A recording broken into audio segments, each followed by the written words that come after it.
Vinod sir, Coldrif എന്ന് പറയുന്ന cough syrup അത് കാരണം മരിച്ച കുട്ടികളുടെ എണ്ണം വളരെ കൂടുതലാണ്.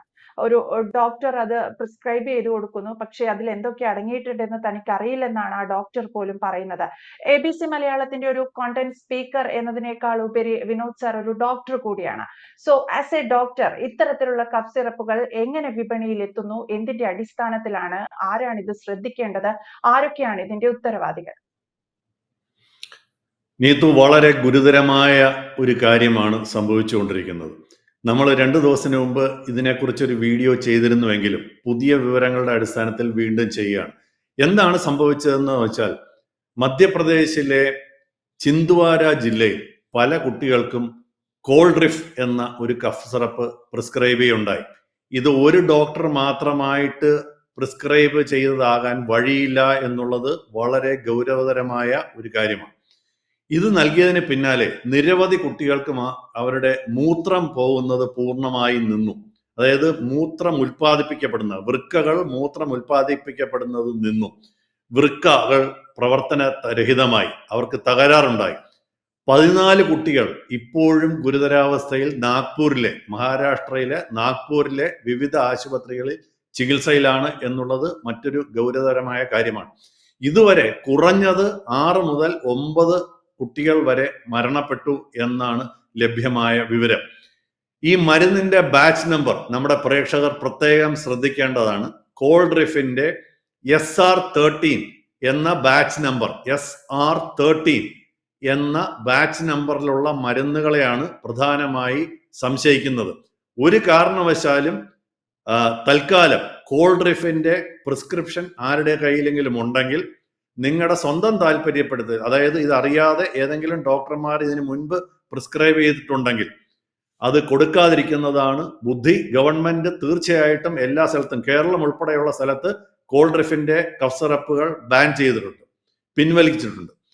ഇതിനകത്ത് സംഭവിച്ചിരിക്കുന്നത് എന്താണെന്നുള്ളത്, ഈ അന്വേഷണത്തിൽ ആദ്യം പറഞ്ഞിരുന്നത് ഈ കഫ് സിറപ്പിന് കുഴപ്പമൊന്നുമില്ല എന്ന് പറഞ്ഞിരുന്നപ്പോഴാണ് നമ്മൾ കഫ് സിറപ്പാണെന്ന് പറഞ്ഞിരുന്നത് എന്നുള്ളത് പ്രത്യേകം പ്രസ്താവ്യമാണ്.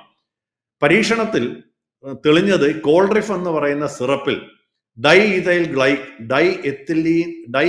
എത്തിലീൻ ഗ്ലൈക്കോൾ, DEG എന്ന ചുരുക്കപ്പേരിൽ അറിയുന്ന ഡൈ എത്തിലീൻ ഗ്ലൈക്കോൾ, ഈ രാസവസ്തുവിന്റെ പേരും നമ്മൾ പറഞ്ഞിരുന്നു, എന്ന വിഷാംശം കണ്ടെത്തുകയായിട്ടുണ്ടായിട്ടുണ്ട്. ഇത് വളരെ ഉയർന്ന തോതിലാണ് കണ്ടെത്തിയിരിക്കുന്നതാണ് ഞെട്ടിക്കുന്ന കാര്യം. അതായത് 48.6% വെയിറ്റ് ബൈ വോളിയം കോൺസെൻട്രേഷനിൽ ഇത് ഒരിക്കലും സംഭവിക്കാൻ പാടില്ലാത്ത ഒന്നാണ്. ഒരു മരുന്നിന്റെ മാനുഫാക്ചറിങ് പ്രോസസ്സിൽ ഇത്രയും, അതായത് ഇതിന്റെ വളരെ ചെറിയ അളവുകൾ പലപ്പോഴും ഇതിന്റെ ഇൻഗ്രീഡിയൻസിന്റെ ഭാഗമായിട്ട് കടന്നു വരാറുണ്ട്. അത് അനുവദനീയമായ ലെവലിലാണ്. പക്ഷേ ഈ ഡൈ എത്തിലീൻ ഗ്ലൈക്കോളിന്റെ 48.6% വെയിറ്റ് ബൈ വോളിയം എന്ന് പറയുന്ന അളവ് വിഷം പോലെ തന്നെയാണ്. അപ്പൊ DEG എന്ന് പറയുന്നത് ഇൻഡസ്ട്രിയൽ സോൾവെന്റ് ആണ്, വ്യവസായത്തിൽ ഉപയോഗിക്കുന്ന ഒരു രാസവസ്തുവാണ്. ഇത് പലപ്പോഴും ഈ ഇൻഗ്രീഡിയൻസിന്റെ കൂടുതൽ വളരെ മിനിമൽ അളവിലൊക്കെ വരുന്നത് അനുവദനീയമാണ്. പക്ഷെ അതിന് വളരെ സ്ട്രിഞ്ചന്റ് ആയിട്ടുള്ള കൺട്രോളുകളുണ്ട്. അപ്പൊ ഈ DEG മൂലം വൃക്കകൾ പൂർണ്ണമായി തകരുക, നാഡീ പ്രവർത്തനങ്ങളും കരളിനെയും ബാധിക്കുക, ഇവയൊക്കെയാണ് സംഭവിക്കുന്ന ദോഷങ്ങൾ. മഹാരാഷ്ട്ര FDA, അതായത് ഫുഡ് ആൻഡ് ഡ്രഗ് അഡ്മിനിസ്ട്രേഷൻ, കോഡിഫിനെ സംസ്ഥാനത്തിൽ നിരോധിച്ചിട്ടുണ്ട്. കേരളം നിരോധിച്ചിട്ടുണ്ട്. പല സംസ്ഥാനങ്ങളും ഇപ്പൊ അത് ഓൾറെഡി അറിഞ്ഞു വന്നത് കഴിഞ്ഞിട്ട് നിരോധിച്ചിട്ടുണ്ട്. നമ്മുടെ ministry of health and family welfare വളരെ സമഗ്രമായ അന്വേഷണം ആരംഭിച്ചിട്ടുണ്ട്. നേരത്തെ നമുക്ക് ഈ ഏതാണ് മരുന്നെന്നോ ഏത് കമ്പനിയാണെന്നോ എന്നറിയില്ലായിരുന്നു. ഇന്നിപ്പോൾ അത് അറിവായിട്ടുണ്ട്. കോൾഡ്രിഫ് എന്ന് പറയുന്നത് നിർമ്മിച്ചിരിക്കുന്നത് ശ്രീശാൻ അല്ലെങ്കിൽ ശ്രീസാൻ എന്നറിയപ്പെടുന്ന ഫാർമസ്യൂട്ടിക്കൽസ്, കാഞ്ചീപുരം, തമിഴ്നാട്ടിലെ കാഞ്ചീപുരത്തുള്ള ശ്രീശാൻ ഫാർമസ്യൂട്ടിക്കൽസ് ആണ് ഇത് നിർമ്മിച്ചിരിക്കുന്നതായി കണ്ടെത്തിയിരിക്കുന്നത്. അപ്പൊ തമിഴ്നാട് ഹെൽത്ത് ഡിപ്പാർട്ട്മെന്റ് ആ ഫാക്ടറിയിൽ പരിശോധന നടത്തുകയും അവരുടെ ധാരാളമായിട്ട്, അന്ന് ഞാൻ കഴിഞ്ഞ ദിവസം പറഞ്ഞൊരു വാക്കുണ്ട്, ഈ ഗുഡ് മാനുഫാക്ചറിങ് പ്രാക്ടീസ് എന്നത് വളരെ നിർബന്ധമാണെന്ന്. അതിനകത്ത് ധാരാളം ലംഘനങ്ങളും കണ്ടെത്തിയിട്ടുണ്ട്. ഇതാണ് നമുക്ക് ഇപ്പോഴുള്ള വിവരം. ഇനി ധാരാളം നിയമ നടപടികളും അറസ്റ്റും ഉണ്ടായിട്ടുണ്ട്. ഒരു ഡോക്ടർ പ്രവീൺ സോണി എന്ന സർക്കാർ ഡോക്ടർ ഈ കോൾഡ്രിഫ് കുട്ടികൾക്ക് നൽകിയതായിട്ടാണ് ഒരു പരാതി. അദ്ദേഹത്തെ അറസ്റ്റ് ചെയ്തു, പിന്നെ സസ്പെൻഡ് ചെയ്തു. ഇതിനകത്ത് വളരെ പ്രധാനപ്പെട്ട ഒരു കാര്യം എന്ന് പറയുന്നത്, ഒരു ഡോക്ടർക്ക് ഒരിക്കലും ഒരു മരുന്ന് കമ്പനിയിലുള്ള ഒരു അല്ലെങ്കിൽ മെഡിക്കൽ ഷോപ്പിൽ കിട്ടുന്ന ഒരു മരുന്ന്, അതിനകത്തുള്ള ഘടകങ്ങൾ എന്താണ്, അത് വിഷാംശം എന്താണ്, അതിലുണ്ടോ എന്നൊന്നും തിരിച്ചറിയാനുള്ള ഒരു മാർഗവുമില്ല. ഇതേ സംഭവം മറ്റൊരു ഡോക്ടർക്കും സംഭവിച്ചിട്ടുണ്ടാവും. അപ്പോ ഈ ഡോക്ടർ ഈ മരുന്ന് എഴുതിയെന്നുള്ളത് മാത്രമാണ് കുറ്റമെങ്കിൽ അയാൾ ആക്ച്വലി നിരപരാധിയാണ്. എന്നുവെച്ചാൽ സർക്കാർ അനുവദിച്ചിരിക്കുന്ന മരുന്നുകളാണ്. പക്ഷേ അദ്ദേഹത്തിനെതിരെ വളരെ സീരിയസ് ആയിട്ടുള്ള കുറ്റങ്ങൾ ചാർത്തിയിട്ടുണ്ട്. ഈ കൾപ്പബിൾ ഹോമിസൈഡ്, അതായത് അനാസ്ഥ മൂലമുള്ള മരണം, ഭാരതീയ ന്യായ സംഹിതയുടെ വകുപ്പുകൾ പ്രകാരം, അതായത് അതുപോലെ തന്നെ drugs and cosmetic act section 27A adulterated drug causing death ഒക്കെ ചാർജ് ചെയ്തിട്ടുണ്ട്. ഇത് എത്രത്തോളം നിലനിൽക്കുമെന്ന് ഭാവിയിൽ കാണേണ്ട കാര്യമാണ്. മാത്രമല്ല, ഈ കോൾഡ്രിഫ് നിർമ്മിച്ച കമ്പനിക്കെതിരെയും ഒരു FIR ഇട്ടിട്ടുണ്ട്. ഇതിനകത്ത് ഒരുപാട് രാഷ്ട്രീയം ഉള്ളതുകൊണ്ട് ആരുടെയെങ്കിലും തലയിൽ ഒന്ന് വച്ചിട്ട് തൽക്കാലം ഓട്ടയടയ്ക്കാനുള്ള ഒരു ശ്രമം ഒരുപക്ഷെ നടക്കും, സർക്കാരും നടത്തുമെന്നുള്ളതാണ്. അതിന്റെ ഭാഗമായിട്ട് വേണം ഈ ഡോക്ടറുടെ അറസ്റ്റിനെ കരുതാൻ. കാരണം ഡോക്ടർക്കാണ് അതിനകത്ത് ലീസ്റ്റ് റോൾ ഉള്ളത്. ഇനി മധ്യപ്രദേശ് സർക്കാർ ബാക്കിയുള്ള എല്ലാ ബാച്ചുകളും സീൽ ചെയ്തിട്ടുണ്ട്. കോൾഡിഫ് ഉൾപ്പെടെയുള്ള എല്ലാ കുട്ടികൾക്ക് നൽകുന്ന മരുന്നുകളുടെ സാമ്പിൾ ശേഖരിച്ച് പരിശോധനയ്ക്ക് അയച്ചിട്ടുണ്ട്. ഈ മരണം സംഭവിച്ച കുട്ടികൾക്ക് 4 ലക്ഷം രൂപ വീതം നഷ്ടപരിഹാരം നൽകിയിട്ടുണ്ട്. മാത്രമല്ല, ചികിത്സാ ചെലവ് മുഴുവൻ സർക്കാർ വഹിക്കുമെന്നും പറഞ്ഞിട്ടുണ്ട്. പക്ഷേ ഇതിനകത്ത് എന്താണ് ഈ ഡൈഇഥിലീൻ ഗ്ലൈക്കോൾ എന്ന് പറയുന്നത്? ഈ സാധാരണ ചില മരുന്നുകളിൽ ഈ പ്രൊപ്പലീൻ ഗ്ലൈക്കോൾ എന്ന് പറയുന്ന മരുന്നുകൾ ഉപയോഗിക്കാറുണ്ട്. ഈ ചില നിർമ്മാതാക്കൾ എന്താ ചെയ്യുന്നത് പറഞ്ഞാൽ, ഈ കുറഞ്ഞ നിലവാരമുള്ള പ്രൊപ്പലീൻ ഗ്ലൈക്കോൾ വാങ്ങുമ്പോൾ അതിൽ DEG ചേർന്നിരിക്കാനുള്ള സാധ്യതയാണ് നമ്മൾ കാണേണ്ടത്. അതായത് സാധാരണഗതിയിൽ ഡൈഎഥിലീൻ ഗ്ലൈക്കോള് മരുന്നുകളിൽ ഉപയോഗിക്കുന്നതല്ല. പക്ഷെ പ്രൊപ്പലീൻ ഗ്ലൈക്കോൾ എന്ന് പറയുന്ന സമാനമായ ഒരു മരുന്ന് അല്ലെങ്കിൽ ഒരു ഘടകം മരുന്നുകളുടെ ഒരു കൂടെ ചേർന്ന് കൊടുക്കുന്ന സാധനമാണ്. അപ്പോ ഈ പ്രൊപ്പലീൻ ഗ്ലൈക്കോളിൽ DEG കലർന്നിരിക്കാനുള്ള സാധ്യതയാണ് നമ്മൾ മുന്നിൽ കാണേണ്ടത്. ഇത് കുട്ടികളിൽ സംഭവിച്ച അത് തന്നെ ഒരു വളരെ മൈൽഡ് സാധനത്തിലൊക്കെ, അത് ഈ സാധാരണ ഉണ്ടാക്കുമ്പം ആ പ്രോസസ്സിലൊക്കെ ഉണ്ടാകും. അതിനൊക്കെ വളരെ കൃത്യമായ പരിധി നിശ്ചയിച്ചിട്ടുണ്ട്. ഇത് ആദ്യമായിട്ട് സംഭവിക്കുന്നുള്ളതല്ല എന്നുള്ളതാണ് ഏറ്റവും ദുഃഖകരമായ മറ്റൊരു കാര്യം. 1990 ഹരിയാനയിലെ ഗുർഗാവിലും 2022 ഗാംബിയയിലും, ഇത് രണ്ടും ഇന്ത്യയിൽ സംഭവിച്ചാണ്. വിദേശ രാജ്യങ്ങളിൽ ഇത് സംഭവിച്ചിട്ടുണ്ട്. ഞാൻ നേരത്തെ പറഞ്ഞ പോലെ ഈ ഘടകങ്ങളിൽ മിക്സപ്പ് വരാനുള്ളൊരു സാധ്യത എപ്പോഴും നമ്മൾ മുന്നിൽ കാണണം. ഇനി ഡോക്ടറെ പറ്റി പറയുന്ന ഒരു കാര്യം, ഈ കോൾഡ്രിഫിനെ കുറിച്ച് മുന്നറിയിപ്പുകൾ ഉണ്ടായിട്ട് പോലും സർക്കാർ ആദ്യം കഫ് സിറപ്പിന്റെ പ്രശ്നമല്ല എന്ന് പറഞ്ഞതും പ്രത്യേകം പ്രസ്താവ്യമാണ്. പക്ഷെ ഇപ്പൊ പറയുന്നത് കോൾഡ്രിഫിനെ കുറിച്ച് മുന്നറിയിപ്പുകൾ ഉണ്ടായിട്ടും തുടർന്ന് ഉപയോഗിച്ചു എന്നൊരു ആരോപണമുണ്ട്. അങ്ങനെ വന്നിട്ടുണ്ടെങ്കിൽ അത് തീർച്ചയായിട്ടും ഡോക്ടറുടെ സൈഡിൽ നിന്ന് വന്നിരിക്കുന്ന ഒരു പിഴവ് തന്നെയാണ്. മാത്രമല്ല, കുട്ടികൾക്ക് മരുന്ന് നൽകുമ്പം അധിക ശ്രദ്ധ വേണ്ടിയിരുന്നു. ഈ പറയുന്നതിൽ എത്രത്തോളം ഒരു ന്യായമുണ്ടെന്നുള്ളത് സംശയമാണ്. കാര്യം എല്ലാവരും ശ്രദ്ധിച്ചാണ് കൊടുക്കുക. അതായത് നിരോധിച്ചതിന് ശേഷം ആ മരുന്നുകൾ കൊടുത്തിട്ടുണ്ടെങ്കിൽ തീർച്ചയായിട്ടും കുറ്റക്കാരനാണ്, അല്ലെങ്കിൽ അതല്ല. ഇപ്പൊ തന്നെ സർക്കാർ ചെയ്തിരിക്കുന്ന ഒരു പ്രധാനപ്പെട്ട കാര്യം, 2 വയസ്സിൽ താഴെയുള്ള കുട്ടികൾക്ക് ചുമ മരുന്ന് നൽകരുതെന്നൊരു, അതായത് ഇന്ന കമ്പനിയുടെ കൊടുക്കരുതെന്നൊക്കെ പറഞ്ഞാൽ മനസ്സിലാക്കാം. ഈ 2 വയസ്സിൽ താഴെയുള്ളവർക്ക് അല്ലെ 4 വയസ്സിൽ താഴെയുള്ളവർക്ക് ചുമ മരുന്നുകൾ കൊടുക്കരുത് എന്നൊരു ബ്ലാങ്കറ്റ് ഒരു ഓർഡർ ഇറക്കിയാൽ അത് വലിയ ദൂരവ്യാപകമായ പ്രശ്നങ്ങൾ ഉണ്ടാക്കുന്നതാണ്. ഉദാഹരണത്തിന്, ഈ പലർക്കും എല്ലാവരും ചുമ മരുന്നാണ് എന്ന് പറയുന്നെങ്കിലും ചുമ മരുന്നുകൾ പലതരത്തിലുണ്ട്. ചുമയെ പ്രോത്സാഹിപ്പിക്കുന്ന മരുന്നുകളുണ്ട്. ശരിക്കും പറഞ്ഞാൽ അവ ഈ ഗണത്തിൽ വരുന്നില്ല. അതായത് ഒരു ശ്വാസം മുട്ടലുണ്ട്, കഫത്തിന് കട്ടി കൂടുതലാണ്, ഒരു കുട്ടിയുടെ കഫത്തിന് കട്ടി കൂടുതലാണ്, ശ്വാസകോശം വികസിക്കുന്നതിൽ അത് തടസ്സം ചെയ്യുന്നു. അപ്പൊ കൊടുക്കുന്ന എക്സ്പെക്ടോറന്റ് എന്ന് പറയുന്ന ചുമ മരുന്നുകളുണ്ട്. അത് ശരിക്കും കൊടുത്തില്ലെങ്കിൽ കുട്ടിക്ക് ബുദ്ധിമുട്ടുണ്ടാവും. ഇങ്ങനെ ചുമ മരുന്നുകളെ കൊടുക്കാൻ പാടില്ല എന്ന് ഒരു ബ്ലാങ്കറ്റ് ഇത് കൊടുത്തിരിക്കുന്നത് വലിയ ബുദ്ധിമുട്ടാണ്. ഇനി 2 വയസ്സിൽ താഴെയുള്ള കുട്ടികൾക്ക് ചുമ മരുന്നേ കൊടുക്കരുത് എന്ന് പറഞ്ഞാൽ മറ്റൊരു പ്രശ്നമുണ്ട്. ഇപ്പോൾ ENT പ്രശ്നങ്ങൾ വരുമ്പം ഈ മൂക്കിന്റെ പുറകിലോട്ട് ഈ മൂക്കിൽ നിന്നുള്ള ദ്രാവകങ്ങൾ ചെല്ലുമ്പം അതികഠിനമായ ചുമ ഉണ്ടാകും. അവയെ സപ്രസ് ചെയ്യാൻ സപ്രസന്റുകൾക്ക് മാത്രമേ സാധിക്കുകയുള്ളൂ. അത് ഒരു സർക്കാരിനോ അല്ലെ ഒരു ഉദ്യോഗസ്ഥനോ ഇത് വളരെ എളുപ്പത്തിൽ പറയാം. പക്ഷേ ഒരു 1.25 വയസ്സുള്ള കുട്ടി രാത്രി മുഴുവൻ നിരന്തരം ചുമച്ചുകൊണ്ടിരിക്കുന്നു. ആ കുട്ടിക്ക് നമ്മൾ മരുന്ന് കൊടുക്കണ്ടേ? അപ്പൊ അതിനാരും ഉത്തരം അവര് ജുഡീഷ്യസ് ആയിട്ട് അത് കൊടുക്കണമെന്ന് പറയുന്നതും ഒരു ബ്ലാങ്കറ്റ് ആയിട്ട് മരുന്നുകളെ 2 വയസ്സ് താഴെയുള്ള കുട്ടികൾക്ക് കൊടുക്കരുത് എന്ന് പറയുമ്പോൾ ഈ കുട്ടിയെ ആര് നോക്കും? വന്ന് ഇയാൾ വന്നിരുന്ന് നോക്കോ? ഈ ഉത്തരവിട്ടയാള് അല്ലെ സർക്കാർ വന്നിരുന്ന് നോക്കോ?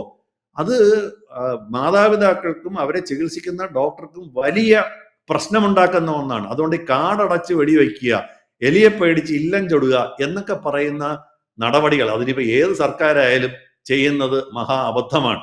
ഇത് ഡോക്ടർമാരുടെ സംഘടനകളോട് കൂടി ആലോചിച്ച്, പ്രത്യേകിച്ച് പീഡിയാട്രീഷ്യന്മാരോടും ഈ ശിശുരോഗ വിദഗ്ധന്മാരോടും ENT ഡോക്ടർമാരോടും ഒക്കെ ഒന്ന് ആലോചിച്ചിട്ട് വേണം ഇത്തരം ഈ കാടടച്ച് വെടിവെക്കുന്ന പരിപാടികൾ ചെയ്യാൻ എന്നുള്ളതാണ്. ഇപ്പൊ ഞങ്ങൾ തന്നെ ഞങ്ങളുടെ ENT ഡോക്ടർമാരുടെ സീനിയർ ആയിട്ടുള്ള ENT ഡോക്ടർമാരുടെ ഒരു വാട്സപ്പ് ഗ്രൂപ്പ് ഉണ്ട്.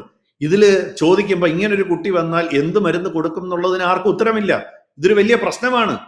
ഈ മധ്യപ്രദേശിൽ ഒരു കമ്പനി ശ്രദ്ധിക്കാതെ നടത്തിയ ഒരു കുഴപ്പം കൊണ്ട് കാണിച്ച ഒരു സംഭവത്തിൽ വന്നൊരു കാര്യം ഇന്ത്യയിലെ മുഴുവൻ കുട്ടികളുടെയും ചുമ ചികിത്സയെ ബാധിക്കുമെന്നുള്ളത് വളരെ പ്രശ്നമുള്ളൊരു കാര്യമാണ്. അപ്പൊ സർക്കാർ ഇത്തരം നിർദ്ദേശങ്ങൾ നൽകുമ്പോൾ എന്താണ് കാരണമെന്ന് കണ്ടുപിടിച്ച് അല്ലെങ്കിൽ തൽക്കാലം ആ ബ്രാൻഡ് നിരോധിക്കാം, ഓക്കെ. പക്ഷെ ബാക്കിയുള്ള കമ്പനികളുടെ ചുമ മരുന്നുകളെല്ലാം 2 വയസ്സ് താഴെയുള്ള കുട്ടികൾക്ക് അല്ലെങ്കിൽ 4 വയസ്സ് താഴെയുള്ള കുട്ടികൾക്ക് കൊടുക്കരുതെന്ന് പറയുമ്പം ഇങ്ങനെ ഒരു ചുമ മരുന്ന് എഴുതി കൊടുക്കേണ്ട ഒരു സാഹചര്യം വന്നാൽ ഈ കുട്ടികളുടെ മാതാപിതാക്കൾ കടുത്ത ആശങ്കയിലാവും. ഡോക്ടർമാർക്ക് എന്ത് ചെയ്യണമെന്ന് അറിയില്ല. അപ്പൊ ഇതൊക്കെ വലിയൊരു പ്രശ്നമാണ്, പ്രായോഗികമായ പ്രശ്നങ്ങളാണ് എന്നുള്ളത് ഇതിന്റെ അധികാരികളും മനസ്സിലാക്കേണ്ടതാണ്. അതുകൊണ്ട് എന്തെങ്കിലും ഒരു മാറ്റം ഈ ഉത്തരവിൽ വരുത്തേണ്ടതുണ്ടെങ്കിൽ അത് പരിശോധിച്ച് എത്രയും പെട്ടെന്ന് ഉത്തരവ് പുനഃപരിശോധിച്ച് പുതുക്കി ഇറക്കിയില്ലെങ്കിൽ സാധാരണ രോഗികൾ, പ്രത്യേകിച്ച് കുട്ടികളുടെ കാര്യമാണ്. ഈ കുട്ടിയെ ഒരു ദിവസം മുഴുവൻ രാത്രി, പ്രത്യേകിച്ച് രാത്രിയാണ് ഇത് സംഭവിക്കുക, നിർത്താതെ ചുമയ്ക്കുന്ന ഒരു സാഹചര്യം വന്നാൽ വലിയ ബുദ്ധിമുട്ടാണ് കുട്ടിക്കും കുട്ടിയുടെ മാതാപിതാക്കൾക്കും. ഇപ്പൊ ഡോക്ടർമാർക്ക് വളരെ എളുപ്പമാണ് പറയാൻ, തൽക്കാലം ഇത് തരാൻ നിർവാഹമില്ല. ഞാൻ തന്നെ പറഞ്ഞു തുടങ്ങിയിട്ടുണ്ട് കുട്ടികളോട്, മാതാപിതാക്കളോട്, ഈ മരുന്ന് എഴുതാൻ നിവൃത്തിയില്ല, കാര്യം സർക്കാർ പറഞ്ഞിരിക്കുകയാണ് ചെയ്യരുതെന്ന്. അപ്പൊ എനിക്ക് എങ്ങനെ എഴുതാൻ പറ്റും? അപ്പൊ ഇതൊരു വലിയ മേജർ പ്രശ്നമാണ്. അപ്പൊ അതുകൊണ്ട് ഇതിനെ ഒരു പുതുക്കി ഒരു ഉത്തരവ് ഇറക്കണമെന്ന് ഡോക്ടർമാരുടെ സംഘടനകൾ ആവശ്യപ്പെട്ട് തുടങ്ങിയിട്ടുണ്ട്. ഈ മറ്റൊരു പ്രധാനപ്പെട്ട കാര്യം, ഈ ആരോഗ്യ മേഖലയിൽ ഒരു വിധത്തിലുമുള്ള ഉപേക്ഷ സർക്കാരോ ഇതിന്റെ നിയന്ത്രണ ഏജൻസികളോ മരുന്ന് കമ്പനികളോ വരുത്താൻ പാടില്ല. കാര്യം എന്ന് പറഞ്ഞാൽ ഇതുപോലെ മരണങ്ങളാണ് പിന്നെ സംഭവിക്കുക. അപ്പൊ മരുന്നിന്റെ ഗുണനിലവാരം പരിശോധിക്കുന്ന സംവിധാനങ്ങൾ ഇതൊരു ഡോക്ടർക്ക് ചെയ്യാൻ പറ്റുന്ന കാര്യമല്ല. ഇത് സർക്കാരും സർക്കാർ നിയുക്തമായിട്ടുള്ള ഏജൻസികളും വളരെ കണ്ണിൽ എണ്ണ ഒഴിച്ചിരുന്ന് ചെയ്യേണ്ട ഒരു കാര്യമാണ്. ഇപ്പൊ ഈ സ്റ്റേറ്റ് ഡ്രഗ് കൺട്രോളർമാര് കൂടുതൽ കർക്കശമായ ഈ ഗുഡ് മെഡിക്കൽ മാനുഫാക്ചറിങ് പ്രാക്ടീസ് അല്ലെങ്കിൽ ഗുഡ് ലബോറട്ടറി പ്രാക്ടീസ് എന്നിവ ഉറപ്പാക്കുന്ന പരിശോധനകൾ നടത്തണം എന്നുള്ളതാണ് എനിക്ക് പ്രധാനമായിട്ടും പറയാനുള്ളത്. മറ്റൊരു പ്രധാനപ്പെട്ട കാര്യം, ഫാർമക്കോ വിജിലൻസ് സിസ്റ്റം എന്ന് പറഞ്ഞ് ഇന്ത്യക്ക് ഒരു സംവിധാനമുണ്ട്. ഈ മരുന്നുകളുടെ സൈഡ് ഇഫക്ട്സുകൾ റിപ്പോർട്ട് ചെയ്യാനുള്ള ഒരു സംവിധാനമുണ്ട്. ഇത് കുറച്ചും കൂടെ സജീവമാക്കി പ്രവർത്തിക്കണം. മാത്രമല്ല, കുട്ടികൾക്കുള്ള മരുന്നുകൾ പ്രത്യേക ഒരു നിരീക്ഷണവും നിയന്ത്രണവും വേണം. ഈ വലിയവർക്കൊന്നും ഇങ്ങനെ ഒരു മരുന്ന് കൊടുത്താൽ ചിലപ്പോൾ പെട്ടെന്നൊന്നും സംഭവിക്കില്ല.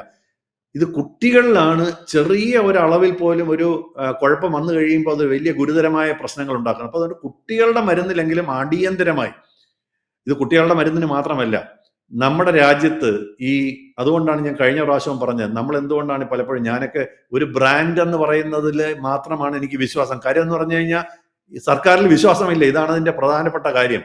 സർക്കാർ ഇത് വേണ്ട വിധത്തിൽ നിയന്ത്രിക്കുമോ എന്നുള്ള വിശ്വാസം എനിക്ക് നഷ്ടപ്പെട്ടു. അതുകൊണ്ടാണ് ഞാൻ നല്ല കമ്പനികളുടെ ബ്രാൻഡ് മാത്രം നോക്കി എഴുതുന്നത്. ചിലപ്പോൾ ഇച്ചിരി വില കൂടുതലായിരിക്കും, പക്ഷെ എന്നാലും എനിക്ക് എൻ്റെ രോഗികളുടെ ആരോഗ്യം എന്ന് പറയുന്നത് വളരെ പ്രധാനപ്പെട്ടതാണ്. അത് ഫലിക്കണമെന്ന് വളരെ പ്രധാനപ്പെട്ടതുകൊണ്ട് ബ്രാൻഡുകൾ മാത്രമേ എഴുതുള്ളൂ. ഈ ജനറിക് നെയിം എഴുതണമെന്നൊക്കെ പറഞ്ഞ് ധാരാളം ഉത്തരവുകൾ വന്നിട്ടുണ്ട്. പക്ഷെ അതൊന്നും പാലിക്കാൻ നിർവാഹമില്ല. അല്ലെ പിന്നെ പ്രാക്ടീസ് ചെയ്യരുതെന്ന് പറഞ്ഞവർ ചെയ്യണം. ഇത് സർക്കാരിനും അറിയാം. ഇത് പലപ്പോഴും ജനങ്ങളെ സൂചിപ്പിക്കാൻ വേണ്ടിയാണ് ജനറിക് ബ്രാൻഡുകൾ എഴുതുക എന്നൊക്കെ പറയുന്നത്. ഇതൊക്കെ എഴുതി കഴിഞ്ഞാലുള്ള വലിയ വലിയ അപകടങ്ങൾ നിലനിൽക്കുന്നുണ്ടെന്നുള്ള സാധാരണ ജനങ്ങളും മനസ്സിലാക്കണം. മാത്രമല്ല, ഒരു മരുന്ന്, ഇപ്പൊ ഞാൻ ഇതിനകത്ത് തന്നെ സംഭവിച്ചിരിക്കുന്ന ഒരു കാര്യം, റീഡിഫ് എന്ന് ഈ പറയുന്ന മരുന്ന് ആണ് കോൾഡിഫ് എന്ന് പറയുന്ന മരുന്നാണ് ഈ പ്രശ്നം ഉണ്ടാക്കിയെന്ന് പറഞ്ഞപ്പോൾ ആദ്യം നിഷേധിക്കുകയാണ് ചെയ്തത്. ഉറപ്പില്ല. പക്ഷെ ആദ്യം ചെയ്യേണ്ടത് ഇവയെ പ്രോപ്പറായിട്ട് എല്ലാ മെഡിക്കൽ സ്റ്റോറുകളിൽ നിന്ന് റീകോൾ ചെയ്യണം. വേണ്ട അന്വേഷണ റിപ്പോർട്ട് പിന്നെ വരട്ടെ. സംശയം തോന്നിയാൽ അങ്ങനെ വന്നിരുന്നെങ്കിൽ ഇത്രയധികം കുട്ടികൾ മരിക്കൂലായിരുന്നു എന്നുള്ളത് സർക്കാർ സംവിധാനങ്ങൾ തിരിച്ചറിയണം. ഇത് വളരെ വളരെ പ്രധാനപ്പെട്ട കാര്യങ്ങളാണ്. ഇനി സാധാരണ ജനങ്ങൾ അറിയേണ്ടത് എന്താണ്? നിങ്ങൾ ചെന്ന് മെഡിക്കൽ സ്റ്റോറിൽ ചോദിച്ചാൽ ഈ മരുന്ന് കിട്ടും. ഈ മരുന്നാണ് ഒരു പക്ഷേ മെഡിക്കൽ സ്റ്റോറുകാരന് കൂടുതൽ ലാഭമായിട്ട് ലഭിക്കുന്നുണ്ട്. ഒരുപക്ഷെ അയാൾ അതായിരിക്കും എടുത്ത് തരിക. അപ്പോ കുട്ടികൾക്കൊന്നും ഒരു കാരണവശാലും സ്വയം മരുന്ന് വാങ്ങി കൊടുക്കരുത് മെഡിക്കൽ സ്റ്റോറിൽ നിന്ന്. അതുപോലെ തന്നെ വലിയവരായാലും ഈ കാര്യം പ്രത്യേകം ശ്രദ്ധിക്കേണ്ടതാണ്. ഈ ഡോക്ടർ നിർദ്ദേശിച്ച മരുന്ന് അതുപോലെ തന്നെ കൊടുക്കുമ്പോഴുള്ള മറ്റൊരു കുഴപ്പമുണ്ട്. ഇപ്പൊ 2 ml കുട്ടികൾക്ക് 2 ml കൊടുക്കണം എന്ന് പറഞ്ഞു. പലപ്പോഴും ആളുകൾക്ക് 2 ml അളക്കാനുള്ള സംവിധാനങ്ങളില്ല. ഇതിന്റെ അടപ്പ് ഒരു ചെറിയ മാർക്കിംഗ് ആണ്, അതിൽ ഒഴിച്ചു കൊടുക്കും. ഞാൻ ഈ 5 ml താഴെയുള്ള മരുന്നുകൾ കൊടുക്കുമ്പോൾ നിർദ്ദേശിക്കുമ്പോൾ ഞാൻ പറയുന്നത് ഒരു 5 cc സിറിഞ്ചും കൂടെ ശരിക്കും പറഞ്ഞാൽ ഞാൻ എഴുതി കൊടുക്കും. പ്രിസ്ക്രിപ്ഷൻ ഇല്ലാതെ സിറിഞ്ച് കിട്ടൂല. എന്നിട്ട് അതിന്റെ നീഡിൽ എടുത്ത് മാറ്റി കറക്റ്റ് അളവിൽ സിറിഞ്ചിൽ വലിച്ചെടുത്ത് കൊടുക്കണമെന്നാണ് ഞാൻ പറയാറുള്ളത്. എന്ന് വെച്ച് കഴിഞ്ഞാൽ 2 ml 1.5 ml ഒക്കെ കുട്ടികൾക്ക് കൊടുക്കുമ്പോൾ ഇപ്പൊ ENT ആയതുകൊണ്ട് ജനിച്ച മുതൽ മരിക്കുന്നവരെയുള്ള ആളുകളെ ചികിത്സിക്കുന്നത് കൊണ്ട് ഈ കുട്ടികളുടെ ഡോസ് എന്ന് പറയുന്നത് വലിയ പ്രശ്നം ഉണ്ടാക്കുന്ന കാര്യമാണ്. അപ്പോൾ നമ്മൾ ഈ സാധാരണ ജനങ്ങൾ കുട്ടികൾക്ക് മരുന്ന് കൊടുക്കുമ്പോൾ ഇതിന്റെ അളവ് ഒരിക്കലും കൂടിപ്പോകാതെ നോക്കണം. ഞാൻ കണ്ടിട്ട് എത്രയോ പേര് കഫ് സിറപ്പ് നേരെ എടുത്തിട്ട് ഇച്ചിരി വായിലോട്ട് ഒഴിക്കുകയാണ് ചെയ്യുക. ഇതൊക്കെ വലിയ വലിയ അബദ്ധങ്ങൾ ഉണ്ടാക്കുന്ന കാര്യമാണ്. മാത്രമല്ല ഡോക്ടർ നിർദ്ദേശിച്ച മരുന്ന് തന്നെയാണോ മെഡിക്കൽ സ്റ്റോറിൽ നിന്ന് തന്നത് എന്ന് ഉറപ്പാക്കണം. ഈ നിർമ്മാതാവിന്റെ പേര്, ബാച്ച് നമ്പറൊക്കെ, പ്രത്യേകിച്ച് ഈ മരുന്ന് കഴിക്കാനേ പാടില്ല ഇനിയിപ്പോ ഉറപ്പാകുന്നത് വരെ ബാച്ച് നമ്പർ നോക്കണം. എക്സ്പയറി ഡേറ്റ് ഒന്ന് നോക്കണം. ഈ എക്സ്പയറി ഡേറ്റ് പലരും നോക്കാറില്ല. നിങ്ങൾ എത്ര ഉറപ്പായാലും എത്ര പരിചയമുള്ള വിശ്വാസമുള്ള മെഡിക്കൽ സ്റ്റോറിൽ നിന്ന് വാങ്ങിയാലും ആ എക്സ്പയറി ഡേറ്റ് കറക്റ്റ് ആണോ എന്നൊന്ന് നോക്കണം. എന്തെങ്കിലും ലക്ഷണങ്ങൾ കണ്ടാൽ ഉടൻ ആശുപത്രിയിലേക്ക് കൊണ്ടുപോകണം. ഈ ഡോക്ടർമാരുടെ പറയുന്ന ഒരു കാര്യമുണ്ട്. നമ്മുടെ കൈ മുറിച്ച കുട്ടിയുടെ കാര്യത്തിനകത്ത് കൊണ്ടുവരാൻ വൈകി എന്ന് വെച്ചാൽ അതിനകത്ത് എൻ്റെ അന്വേഷണം നടക്കുന്നതായിട്ട് ഞാൻ അതിനെക്കുറിച്ച് കൂടുതൽ പറയുന്നില്ല. കഴിയുന്ന അവസരത്തിൽ ഞാൻ അതിനെപ്പറ്റി വിശദമായിട്ട് പറയാം. അതുകൊണ്ട് ഈ വിശ്വാസ്യ യോഗ്യമായ കാര്യങ്ങൾ മാത്രമേ, ഇപ്പൊ സമൂഹ മാധ്യമങ്ങളിൽ നിന്ന് കേട്ടതായാലും ശരി, നിങ്ങൾക്ക് സംശയം ഉണ്ടെങ്കിൽ ഒന്ന് ചെക്ക് ചെയ്ത് നോക്കണം, അല്ലെങ്കിൽ ഡോക്ടറോട് ഒന്നും കൂടെ ചോദിക്കണം. ഇത്രയുമാണ് എനിക്ക് ഇതിനകത്ത് പറയാനുള്ളത്. വളരെ വളരെ പ്രധാനപ്പെട്ട കാരണമാണ്. മുമ്പും മരണങ്ങൾ നടന്നിട്ടുണ്ട്, ഇപ്പോൾ മരണം നടന്നു, ഇനിയും നടക്കാനുള്ള ഒരു സാധ്യത നാം തള്ളിക്കളയാൻ പാടില്ല. നമ്മുടെ കുട്ടികളുടെ കാര്യം നമ്മൾ തന്നെ നോക്കണം. ഡോക്ടർമാർക്ക് അതിനകത്ത് ഒരു പരിധിവരെ സഹായിക്കാൻ പറ്റുള്ളൂ എന്നുള്ള കാര്യവും നിങ്ങൾ തിരിച്ചറിയണം. ഇതാണ് നീത്തു എനിക്ക് പ്രധാനമായിട്ട് ഇതിനെക്കുറിച്ച് പറയാനുള്ളത്. എന്തായാലും ഡോക്ടർമാരുടെ ഒരു പരിമിതി എന്ന് പറയുന്നത് വിനോദ് സാർ പറഞ്ഞതുപോലെ വളരെ വളരെ ഒരു പരിമിതിയുണ്ട് പല കാര്യങ്ങളിലും ഇടപെടുന്നതിന്. പ്രത്യേകിച്ച് മരുന്നുകളുടെ കാര്യത്തിൽ ഒരു മരുന്ന് പ്രിസ്ക്രൈബ് ചെയ്ത് കൊടുക്കുമ്പോൾ അതിന് എന്തൊക്കെ അതിൽ അടങ്ങിയിട്ടുണ്ട് എന്നുള്ള കാര്യം ചിലപ്പോൾ ഡോക്ടർമാർ അറിഞ്ഞുകൊള്ളണമെന്നില്ല. പകരം ചെയ്യാൻ കഴിയുന്നത് കുട്ടികൾക്കുള്ള മരുന്നുകൾ വാങ്ങുമ്പോൾ എസ്പെഷ്യലി പാരന്റ്സ് ആണ് ശ്രദ്ധിക്കേണ്ടത്. അതാണ് തുടക്കത്തിൽ വിനോദ് സാർ പറഞ്ഞത്. ഈ മരുന്നുകളുടെ ബാച്ച് നമ്പർ, കോൾഡ്രിഫിന്റെ മെയിൻ ആയിട്ടും ബാച്ച് നമ്പർ ശ്രദ്ധിക്കുക. ഒപ്പം മറ്റേത് മരുന്നാണെങ്കിലും, പ്രത്യേകിച്ച് ചുമയ്ക്കുള്ള സിറപ്പുകളാണെങ്കിൽ പോലും അതിന്റെ ബാച്ച് നമ്പർ അല്ലെങ്കിൽ അതിൽ അടങ്ങിയിട്ടുള്ള ഘടകങ്ങൾ എന്താണെന്നൊന്ന് ഗൂഗിൾ ചെയ്തു നോക്കുക, അല്ലെങ്കിൽ അറിയാവുന്ന ഡോക്ടർമാരോട് ചോദിക്കുക. ഇത്തരത്തിൽ ഒരു അന്വേഷണങ്ങൾക്കൊടുവിൽ മാത്രം കുഞ്ഞുങ്ങൾക്ക് മരുന്ന് നൽകുക. ഏറ്റവും ഒടുവിൽ എത്രയും പെട്ടെന്ന് കുഞ്ഞുങ്ങളെ ആശുപത്രിയിൽ എത്തിക്കുക എന്നതാണ്.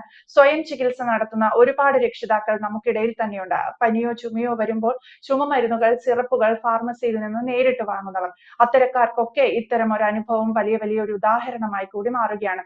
എന്തായാലും കോൾഡ്രിഫ് കേരളത്തിൽ ഉൾപ്പെടെ നിരോധിക്കും എന്നുള്ള ഒരു തീരുമാനത്തിൽ നമ്മുടെ ആരോഗ്യ വകുപ്പ് എത്തിക്കഴിഞ്ഞു. വ്യക്തമാണ്. Thank you Vinod sir. കൂടുതൽ വാർത്തകളും വിശേഷങ്ങളും നിങ്ങളിലേക്ക് എത്താൻ ABC മലയാളം സബ്സ്ക്രൈബ് ചെയ്യുക, ബെൽ ബട്ടണും അമർത്തുക.